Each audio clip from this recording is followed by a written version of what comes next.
As a keen student of human behavior, I've been fascinated by watching people over the years.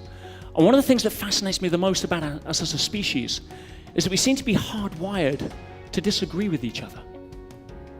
You know, whether it's the social taboos of religion or politics, every one of us has an opinion that we seem to defend. Yet I think one of the things we can all agree on is that we're living in a time in human history that is absolutely unprecedented. A time that not even our ancestors could have dreamed about in their wildest dreams. I mean, think about that. How many of our ancestors looked up at a cloud and wondered what it would be like to see life from the other side? What would the pharaohs of Egypt given 5,000 years ago to be able to step onto a machine and be the other side of the world in hours? Wow, kingdoms. Yet the reality is, for many of our ancestors, they gave a precious gift. Childbirth wasn't certain for many, many years. In fact, my grandmother on my mother's side actually died in childbirth, giving birth to my mother. It was a very uncertain time. And if you could just connect for a second to the fact that some of our ancestors gave their life in agony so that we could be standing here today. The question that poses, my friends, is this: what do we do with the gift that we got?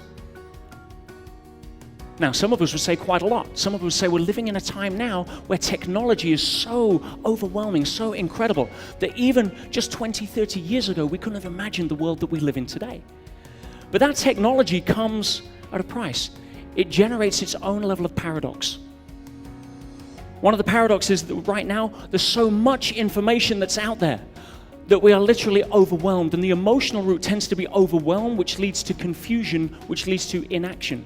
In other words, we learn so much, we do nothing. For every 1 second that YouTube is up right now, there's between 5 and 10 hours of new content uploaded. Unbelievable. The other paradox that technology has brought is that in a world of 7+ billion people, we're all just a push notification away from each other. Interconnectivity is at a time that we've never even had the foresight in history to ever even dream of. Yet in a world that is so connected at every single level, why is it that so many of us feel so alone? You know, the evidence of this is everywhere. Labels of ADD, ADHD with information overload, or prescription drugs for depression at an all-time high. And one of the reasons for that is so many people, I believe, are drowning in technology, but they're starving for something more. What are they starving for? Well, I believe that the ultimate app that you can download from the App Store these days is not Facebook. It's not LinkedIn. It's none of the myriad of millions of different apps with billions of downloads. The ultimate app comes down to love. You know? Love, such an old-fashioned notion. Why do so many people have such an aversion to understanding what unconditional love is? Well, I looked at that. And it really comes down to understanding what our first and earliest memory is. You know, if we go back 9 months before we were born, a certain event happened, which unleashed one of the biggest battles in human evolution, in human history, the battle to be here. 400 million to 1, and guess what? You show up in a battle that was in the dark and uphill. Why did you want to be here so badly? Not only that, but if you look under the microscope and see what actually goes on, it's not just the first person that was there, is it? One of them is actually chosen. Yes, my friends, you were chosen to be here. But the challenge is once we're born, we can't do anything wrong. Yeah, we throw upon mum at 2 o'clock in the morning, it's inconvenient, but we still get love. But something happens round about 18 months old where the parents suddenly realize there's a communication issue, and now it's going 2 ways. And at that moment, a lot of the parents impose their model of the world on how to bring up a child because nobody wants to be a bad parent. But the challenge with that is this, that what we do is we then say if the child behaves in a certain way, we reward that with positive reinforcement, and if they behave in a different way, the perception of the child, regardless of the reality, is that we then withdraw love. And that creates frustration. It creates frustration, but it also creates the perception that love needs to be earned. So by the time we get our earliest memory, at about 3, 4, 5, 6 years old, we've already had almost a lifetime of learning that love is conditional. We have to earn it. We have to behave a certain way in order to be good enough to be worthy of the one thing that we most want. Wow. And we then live the rest of our life projecting that into our lives and our relationships and wonder why nobody can figure out how to download what I call the ultimate app of love. And the challenge there is it fosters the illusion of separateness. Why do I say the illusion of separateness? Because there isn't a physicist on the planet right now that wouldn't argue the fact that every single one of us is connected at a much deeper level than we ever give credit for. It's just that we don't have a reference for unconditional love based on the childhood. I was having a conversation last night at dinner with Dr. Raj, beautiful soul, and there's two people that had never met that came together, and we had a wonderful 1 hour connection where what was touched was the stuff that we're made of. I saw a guy sharing stories and feeling something that you can't feel when you're left brain. Technology drives us into our left brain. Why? Because it can be measured. That's why we're taught at school left brain principles. Because if I take a math test and I score 75%, you can measure that. How do you measure creativity? How do you measure how much you care about somebody? How do you measure love? And last night, there was two people from different backgrounds, different colors, different beliefs, born at different times, both with different life paths, on their own journey, probably die at a different time. The illusion of separateness. Just as if I was to put my hand through a saucer of milk and you were to see the tips of my fingers, the illusion would be that we're separate.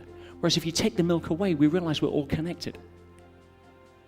Allow me to give you another analogy. If you take the human body, between 50 to 70 trillion cells, give or take, some a few more than others. If you go to the bloodstream and you take two blood cells, white blood cell, red blood cell, both different colors, both born at different times, both have different paths in life, different jobs to do, different missions. One delivers oxygen and hemoglobin around the body, the other takes stuff out of the bloodstream and dumps it into the lymph. Both probably going to die at different times. Now, if these two blood cells were to meet each other in the bloodstream and would have a conversation, now, red blood cell goes, "Hi, white blood cell, how you doing?" And the white blood cell turns around and says, "Oh my goodness, a talking blood cell." But if they could communicate, would they not have separate senses of identity? Absolutely. Now, the thing is, we don't throw a funeral every time we have a blood cell die. We have a different and a higher level of consciousness and understanding about where it fits into the scheme of things. What if, just as a possibility, just as a question, you and I started to realize that we're just different types of blood cells in the universal body of consciousness? Would that upset you if it was a possibility? The illusion of separateness. And what keeps us from that illusion of separateness is usually we're too focused on ourselves. Too focused on trying to defend ourselves to try and get the ultimate app, which is love, which is what we really seek. But we can't do it when we're engaging from our thinking center rather than our feeling center. Everything is connected. Now, how do you move forward in life to be able to live from that place rather than get swamped by the overwhelm?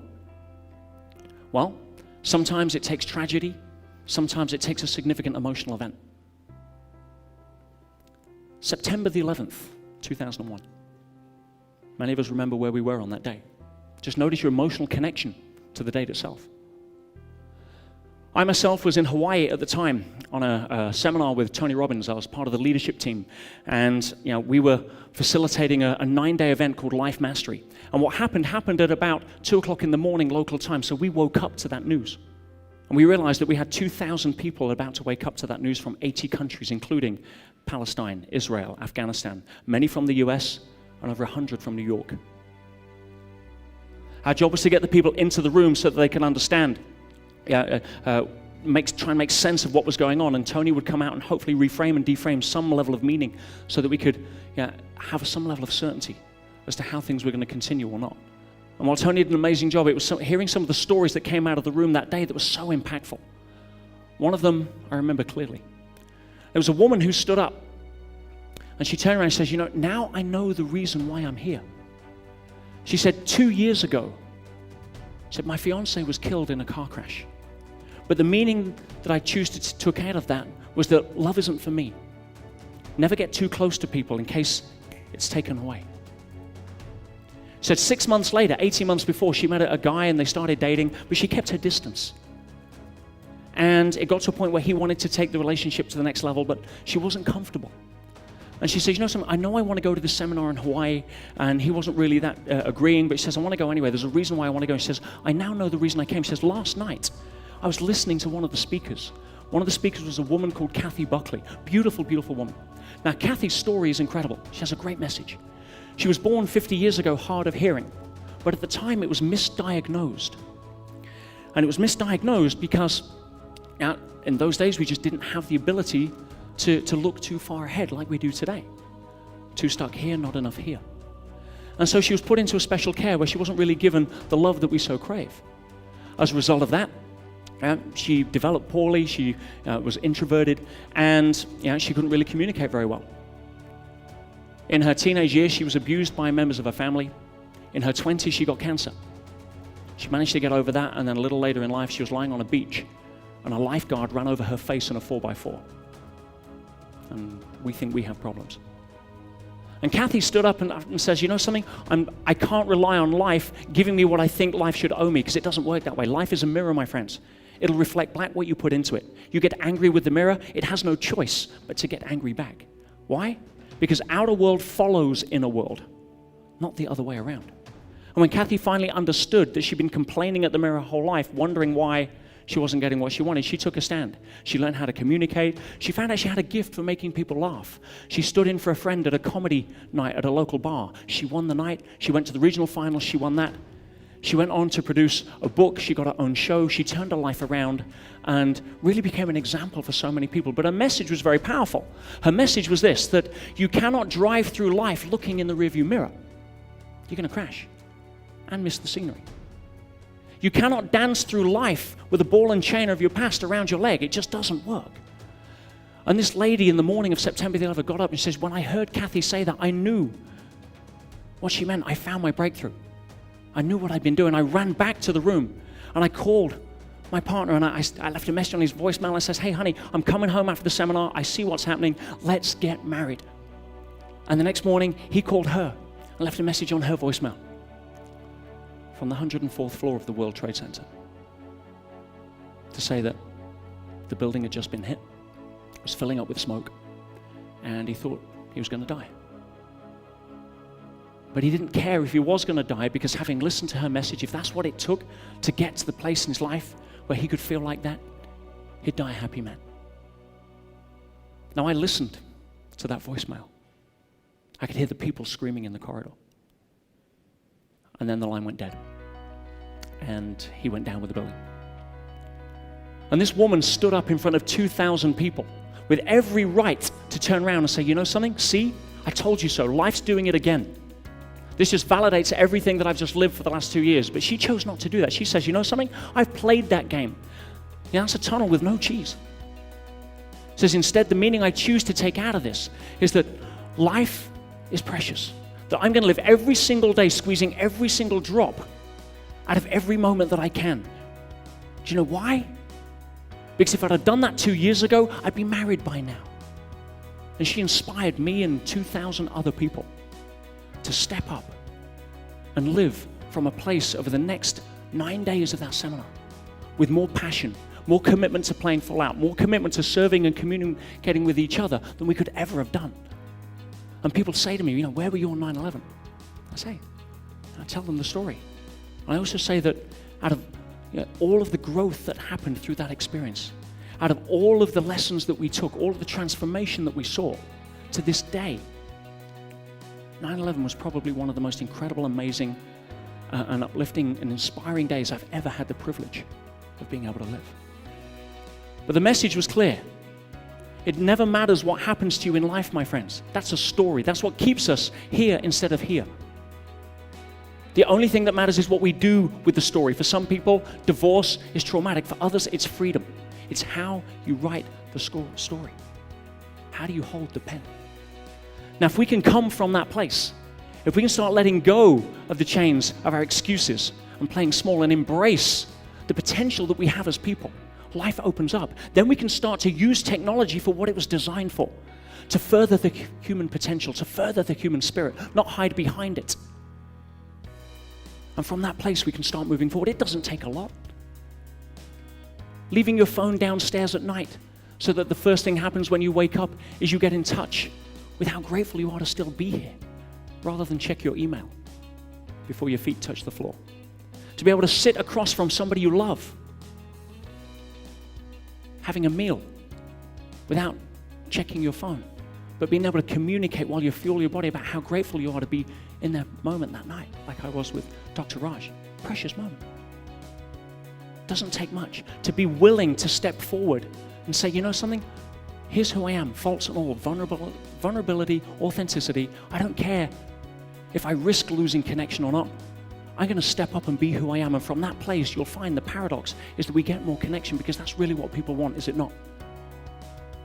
You see, from that place, my friends, from that place, we can start the next journey of human transformation. We can soar to the daring heights of the next epoch of human development through heart, not just technology. And with that, we can move forward unshackled from the stories of the past. With that, we can leave a legacy that our ancestors can be proud of. And that, my friends, is an idea worth spreading. Thank you.